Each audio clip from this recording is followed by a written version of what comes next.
Jadi orang Kristen tidak pernah tidak mengakui kalau Yesus Kristus adalah utusan ataupun seorang rasul.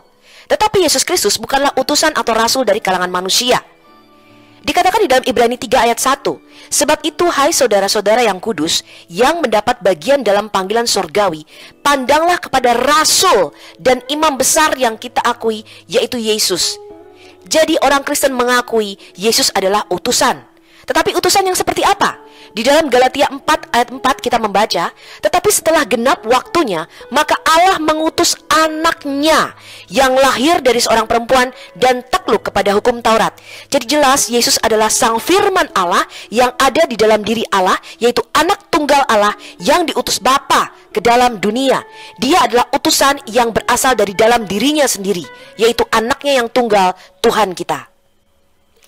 Jadi jelas yang membedakan Yesus dengan rasul-rasul lainnya adalah asal-usulnya, yaitu sang firman yang keluar dari diri Allah yang satu hakikat dengan Allah. Di dalam Yohanes 8 ayat 42 dikatakan, sebab aku keluar dan datang dari Allah, dan aku datang bukan atas kehendakku sendiri, melainkan dialah yang mengutus aku. Yohanes 16 ayat 28, aku datang dari Bapa, dan aku datang ke dalam dunia. Aku meninggalkan dunia pula dan pergi kepada Bapa. Jadi dia yang adalah firman kembali menjadi firman.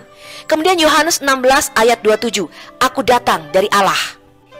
Jadi jelas ya, Yesus tidak sama dengan Muhammad, apalagi rasul-rasul lainnya teman-teman. Karena Yesus telah turun dari surga. Jadi dia adalah kalimatullah al-Qoha ila Maryam. Dia adalah firman Tuhan yang diturunkan di dalam rahim Maria. Yohanes 6 ayat 38, Yesus menyatakan dengan jelas, sebab aku telah turun dari surga bukan untuk melakukan kehendakku, tetapi untuk melakukan kehendak Dia yang telah mengutus aku. Yohanes 6 ayat 51, akulah roti hidup yang telah turun dari surga.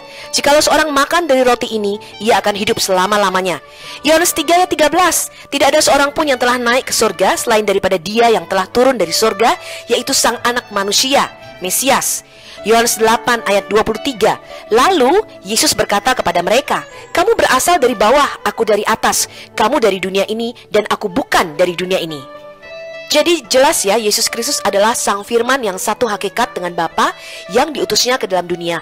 Bahkan di dalam Quran dikatakan dia adalah kalimatullah al-Qoha ila Maryam dan rohullah, yaitu firman Allah yang diturunkan di dalam rahim Maryam dan juga roh Allah itu sendiri. Inilah gelar daripada Isa al-Masih di dalam Quran. Inilah keilahian Yesus sebagai sang firman yang menjadi manusia.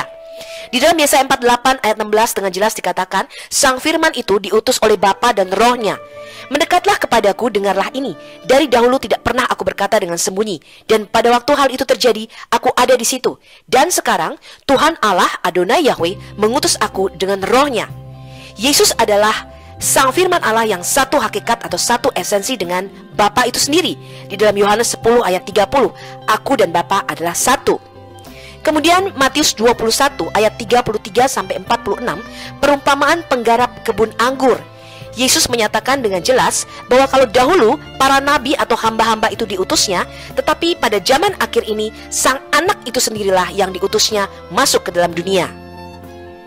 Ibrani 1 ayat 1 sampai dengan 2, setelah pada zaman dahulu Allah berulang kali dan dalam berbagai cara berbicara kepada nenek moyang kita dengan perantaraan nabi-nabi, ini adalah rasul-rasulnya yang diutusnya, maka pada zaman akhir ini ia telah berbicara kepada kita dengan perantaraan anaknya yang telah ia tetapkan sebagai yang berhak menerima segala yang ada.